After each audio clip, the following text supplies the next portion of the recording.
Hello friends, welcome to today சமையல். இன்னைக்கு நம்ம டுடே சமையலில் நல்ல பஞ்சு போல் மெதுன்னு சாஃப்டான மல்லிகைப்பூ மாதிரி இட்லி எப்படி ரெடி பண்ணலான்னு தான் பார்க்க போகிறோம். நான் இன்னைக்கு நிறைய ஏதாவது புது புது பொருட்கள்லாம் எதுவுமே சேர்க்க போகிறது கிடையாது. நம்ம எப்பவும் செய்கிற மாதிரி அளவுகள் தான் சொல்ல போகிறேன். ஆனால் அங்கங்கே சின்ன சின்ன டிப்ஸை கூடவே சேர்த்து சொல்ல போகிறேன்.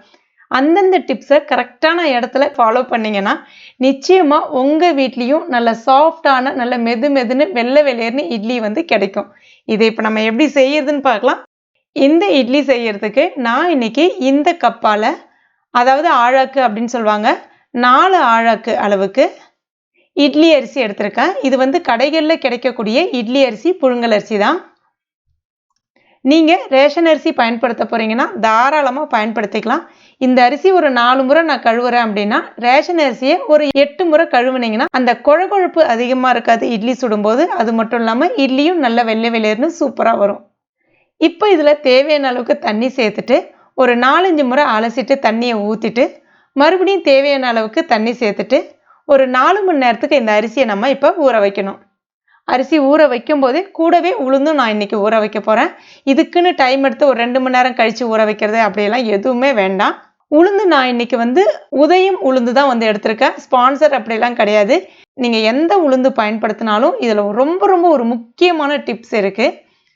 ஏதாவது பிராண்டட் உளுந்து பயன்படுத்துகிறீங்க அப்படின்னா 4 ஆழாக்குக்கு, அதாவது 4 கப் எடுக்கிறீங்க அரிசினா 1 கப்பு பயன்படுத்தக்கூடாது. 3/4 கப் உளுந்து சரியாக இருக்கும். ஏன்னா இந்த மாதிரி பிராண்டட் உளுந்து வகைகளில் பார்த்தீங்கன்னா நல்லா உதிரி கிளம்பும். உளுந்து நல்லா பூத்து அழகாக உதிரியாக நல்லா கிளம்பி வர ஆரம்பிக்கும்.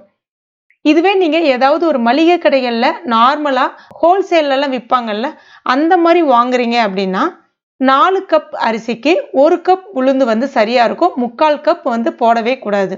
சில சமயங்களில் அங்கே வாங்கக்கூடிய உளுந்தும் நல்ல பர்ஃபெக்டாக நல்ல பூத்தும் வர்ற மாதிரி இருக்கும். அதுக்கு நீங்கள் என்ன பண்ணணும்னா, ரெகுலராக நீங்கள் ஒரு கடையில் உளுந்து வாங்குறீங்கன்னா, அதாவது நார்மல் பேக்கெட்டில் விற்பாங்கல்ல, அந்த மாதிரி உளுந்து வாங்குறீங்க அப்படின்னா ஒரு முறை 4 கப் அரிசிக்கு 1 கப் உளுந்துன்ற அளவுகளை போட்டு பாருங்கள். உங்களுக்கு உளுந்து ரொம்ப அதிகமாக பொங்கி வருது, இட்லி தட்டையாக ஒரு மாதிரி அமுங்கின மாதிரி வருது அப்படின்னா 3/4 கப்பாக மாற்றிக்கிங்க. உளுந்து தான் இந்த இட்லி பர்ஃபெக்டாக வர்றதுக்கு ரொம்ப ஒரு முக்கியமான பொருள் அப்படின்னே சொல்லலாம். நான் இன்னைக்கு பிராண்டட் பயன்படுத்திருக்கிறதுனால 4க்கு 3/4 சேர்த்துருக்கேன். எல்லாமே நம்மளுடைய பழக்கத்தில் வர்றது தான் ஒவ்வொரு விஷயமுமே. இப்போ இதில் 1 டீஸ்பூன் வெந்தயம் சேர்க்காமலும் இட்லி செய்யலாம். அதுவும் நல்ல பஞ்சு போல் சூப்பராகவே வரும். ஆனால் நான் இந்த மாவே தோசைக்கும் பயன்படுத்துவேன், தோசை வார்க்கறதுக்கும் பயன்படுத்துவேன். தோசை செய்யும்போது பார்த்தீங்கன்னா நல்ல பொன்னிறமாக சிவந்து வரணும்னா வெந்தயம் சேர்த்தா மட்டும்தான் வரும். வெந்தயம் சேர்க்காம நீங்கள் தோசை வார்த்தீங்க அப்படின்னா வெள்ளை வெளியேர்னு ஒரு மாதிரி அடை மாதிரி இருக்கும், நல்லா இருக்காது, கிறிஸ்பியாகவும் இருக்காது. அதுக்காக தான் வெந்தயம் பயன்படுத்துகிறோம். இப்போ இதுலேயும் தேவையான அளவுக்கு தண்ணி சேர்த்துட்டு ஒரு 2 முறை மட்டுமே அலசிக்கிங்க. மறுபடியும் அது முழுகிற அளவுக்கு தண்ணி சேர்த்துட்டு இதையும் அரிசி கூடவே ஒரு 4 மணி நேரம், அதாவது மேக்சிமம் அரிசியும் உளுந்தும் 3லிருந்து 4 மணி நேரம் மட்டுமே ஊறுனா போதும். அதுக்கு மேலே ஊறுனாலே கண்டிப்பாக இட்லி சரியான முறையில் வரவே வராது. இது ஒரு டிப், இதையும் ஃபாலோ பண்ணிக்கங்க. இப்போ ரெண்டுமே நல்லா ஊறி வந்திருக்கு. ஒரு 4 மணி நேரம் நல்லா ஊற வச்சு எடுத்திருக்கேன். கிரைண்டரை நல்லா கழுவிட்டு சுத்தம் பண்ணிட்டும் எடுத்திருக்கேன். முதல்ல எப்பவுமே அரிசியை போட்டுட்டு அதுக்கப்புறம் உளுந்து போடுறது, இல்லை ரெண்டுமே ஒன்றா போடுறது, இந்த மாதிரிலாம் எதுவுமே வேணாம். முதல்ல எப்பவுமே உளுந்தை ஃபஸ்ட்டு போடணும்.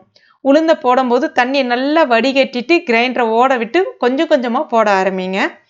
அப்போ கொஞ்சம் கூட தண்ணி சேர்க்கக்கூடாது, வெறும் உளுந்து மட்டும்தான் சேர்க்கணும். அள்ளி போடும்போது 1 சொட்டு 2 சொட்டு அந்த மாதிரி சேர்க்கறது ஒன்றும் பிரச்சனை கிடையாது. உளுந்து ஓடி ஒரு 2லேருந்து 3 நிமிஷத்துக்கு வெறும் உளுந்து மட்டும்தான் ஓடணும். ஓடி நல்லா உங்களுக்கு இந்த மாதிரி அந்த உளுந்து எல்லாமே ஒன்றும் பாதியமாக இந்த மாதிரி நல்லா மஞ்சி வர ஆரம்பிக்கும். இந்த இடத்துல கொஞ்சம் கொஞ்சமாக தண்ணீர் ஜஸ்ட்டு பார்த்தீங்கன்னா நம்மளுடைய கைப்பிடியால், ஒரு கைப்பிடி கூட முழுசாக சேர்க்கக்கூடாது, ஒரு அரை கைப்பிடி அளவுக்கு தண்ணீர். அப்படி சேர்க்க முடியாதவங்களுக்கு தான் நான் இன்னொரு டிப்ஸ் சொல்லுவேன். பொதுவாகவே பார்த்தீங்கன்னா அந்த உரலில் இருக்கக்கூடிய அந்த கல் நல்லா கொத்தி விட்டுருக்கணும். கொத்தி விட்டுருந்தாலே உளுந்து ஓடுறதுக்கு மேக்சிமம் ஒரு 15 நிமிஷம் தான் ஆகும். சில பேருக்கு அந்த கல் கொத்தி விடாமல் ரொம்ப சாஃப்டாக இருக்கும்.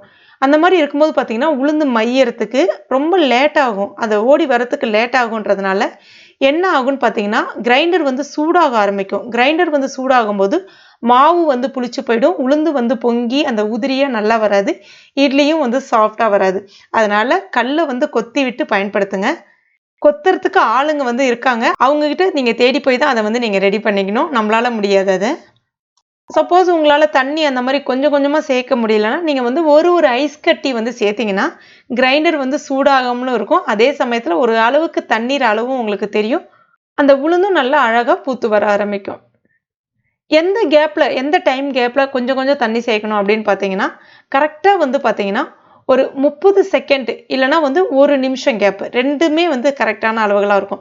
அந்த கேப்ல கொஞ்சம் கொஞ்சமா தண்ணீர வந்து நீங்க ஒரு 5 நிமிஷத்துக்காச்சும் கன்டினியூவா தெளிச்சு வரும்பொழுது, இந்த மாரி உங்களுக்கு உளுந்து அழகா அறப்பட்டு உங்களுக்கு பூத்து வர ஆரம்பிக்கும்.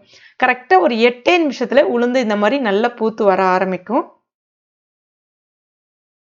அடுத்ததா ஒரு 5 நிமிஷம் மறுபடியும் நல்லா ஓட விட்டுருங்க. நீங்க தண்ணி சேர்க்கணும், போகணும் அப்படின்னு கிடையாது. தேவையான அளவுக்கு தண்ணீர் அத சேர்த்து நல்லா பூத்து வர ஆரம்பிச்சுடுச்சு. ஒரு 5 நிமிஷம் ஓட விட்டீங்கன்னா, நல்லா உங்களுக்கு இந்த மாரி வரும் உளுந்து. அப்படி கையில எடுத்துட்டு இப்படி போட்டீங்கன்னா, டக்குன்னு வந்து சிந்தாது உளுந்து. உங்க கையிலே அப்படியே நிக்கணும். அப்பதான் வந்து உளுந்து வந்து சரியான பதத்துல அழகா பூத்து வந்திருக்குன்னு அர்த்தம். இப்ப நம்ம உளுந்த அப்படியே வந்து ஒரு பாத்திரத்துல மாத்தி வச்சிடலாம். அடுத்தது அரிசி. அரிசி அரைக்கிறது ரொம்ப ரொம்ப சிம்பிள். 10 நிமிஷத்துல அரைப்பட்டுரும். கொஞ்சம் கொஞ்சமா சேர்த்துட்டு, தேவையான அளவுக்கு தண்ணி சேர்த்துட்டு நின்னு அரைக்கணுன்ற அவசியமே கிடையாது.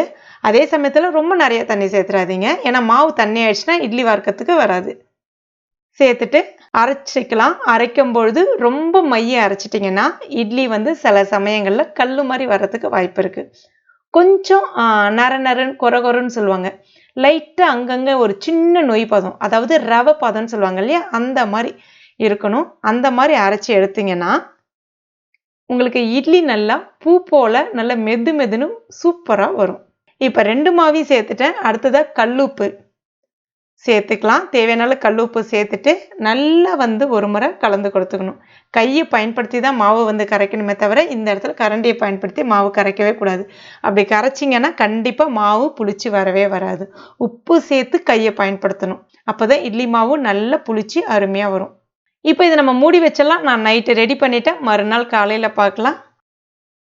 பாருங்க, மாவு நல்லா அழகா மேலெழும்பி சூப்பரா அருமையா வந்திருக்கு. சில பேர் அப்படியே மேல் மாவு மட்டுமே எடுத்து ஊத்துவாங்க. அந்த மாரி ஊத்துனீங்கன்னா, இட்லி தட்ட தட்டையா வரும். நல்லாவே இருக்காது. அடியில ஃபுல்லா அரிசி மாவு தங்கிடும். மேல மட்டுமா உளுந்து மாவு இருக்கும்.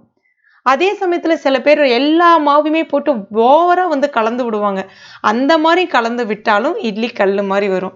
இந்த இடத்துல தான் ரொம்ப ரொம்ப ஒரு முக்கியமான டிப்ஸு. கலந்து விடணும். ஓவரா கலந்து விடக்கூடாது.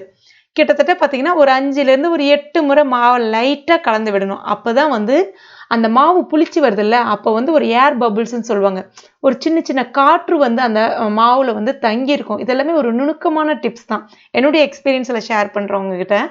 அந்த காற்று இருக்குல்ல, அந்த காற்று தான் அந்த இட்லிய நல்லா மெது மெதுன்னு சாஃப்ட்டா ஆக்குது. பஞ்சு போல ஆக்குது. லைட்டா மட்டும் கலந்து விட்டுட்டு, அதே சமயத்துல கலந்து விடாமலும் இருக்கக்கூடாது. நான் மறுபடியும் சொல்றேன். லைட்டா மட்டும் கலந்து விட்டுட்டு, துணி போட்டு இட்லி ஊத்தலாம். இல்லன்னா இந்த மாரி இட்லி தட்டுல கொஞ்சமா நல்லெண்ணெய் இல்லன்னா கடலெண்ணெய் தடவிட்டு, மாவ வந்து ஊத்த வேண்டியதுதான். மாவு வந்து இதுல ரொம்ப ரொம்ப ஒரு முக்கியமான விஷயம். மாவு ரொம்ப கட்டியா இருந்துட்டாலும், ரொம்ப திக்கா இருந்தாலும் இட்லி கல்லு மாரி வரும். ரொம்ப தண்ணியாவும் இருக்கக்கூடாது. இந்த பதத்துக்கு இருக்கிற மாரி பார்த்துக்கங்க. சில சமயங்கள்ல சில பேருக்கு நான் கரெக்ட்டா பெர்ஃபெக்ட்டா அரைச்சேன் அப்படின்னு சொல்லுவாங்க. ஆனா இட்லி கல்லு மாரி இருக்கணுவாங்க. அதுக்கு மிக முக்கிய காரணம் மாவு வந்து ரொம்ப வந்து அழுத்தமா இருக்கும். அந்த மாரி மாவு ரொம்ப திக்கா இருந்தாலும் இட்லி கல்லு மாரி வரும். வச்சிடலாம். பாத்திரத்துல அடியில தண்ணி வச்சிருக்கேன். இது மேல இத வச்சுட்டு கரெக்ட்டா 7லிருந்து 8 நிமிஷம் ஸ்டவ்வ மீடியம் ஃப்ளேம்ல வச்சுக்கங்க. ரொம்ப நேரம் வைக்கணும் கிடையாது. இதுவே நீங்க மாவு வந்து ஃப்ரிட்ஜ்ல எடுத்து வச்சுட்டு, மறுநாள் இட்லி ஊத்த போறீங்க. அதாவது மாவு புளிச்ச பிறகு ஃப்ரிட்ஜ்ல எடுத்து வச்சுட்டு, மறுநாள் இட்லி ஊத்த போறீங்கன்னா, அந்த மாவு சில்லுன்னு இருக்கும். அப்ப இட்லி வேகறதுக்கு உங்களுக்கு சராசரியா 12 நிமிஷம் போல எடுத்துக்கும். இப்போ வந்து ஒரு 7லிருந்து 8 நிமிஷமே கரெக்ட்டா இருக்கும். அதுக்கு மேலயும் விட்டுறக்கூடாது. இப்ப திறந்து பார்க்கலாம். 8 நிமிஷம் ஆயிடுச்சு. இட்லி பாருங்க எவ்ளோ சாஃப்ட்டா நல்ல மெது மெதுன்னு நல்ல வெள்ளை வெள்ளேன்னு மல்லிகைப்பூ மாரி பஞ்சு போல சூப்பரா ரெடி ஆயிருக்கு.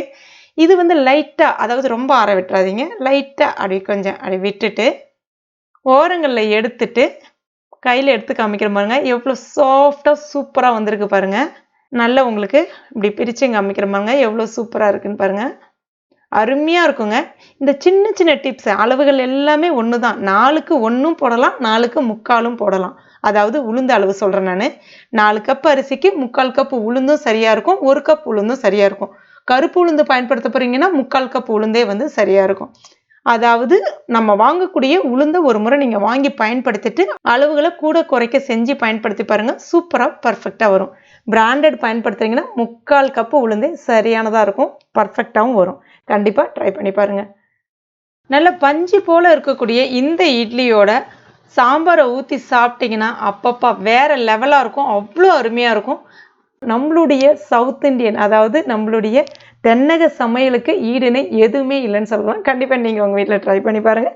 ட்ரை பண்ணி பார்த்துட்டு மறக்காமல் எனக்கு கமெண்ட் பண்ணுங்கள். இந்த வீடியோ உங்களுக்கு பிடிச்சிருந்துன்னா லைக் பண்ணுங்கள். உங்கள் நண்பர்கள் மற்றும் ஃபேமிலி மெம்பர்ஸ் கூடயும் மறக்காமல் ஷேர் பண்ணுங்கள். மேலும் இது போன்ற டேஸ்டி ரெசிபிகளுக்கு நம்ம டுடே சமையல் இது வரைக்கும் நீங்கள் சப்ஸ்கிரைப் பண்ணலைன்னா உடனே சப்ஸ்கிரைப் பண்ணிங்க. கூடவே மறக்காமல் அந்த பெல் நோட்டிஃபிகேஷன் சிம்லையும் ப்ரெஸ் பண்ணிங்க. தேங்க்யூ.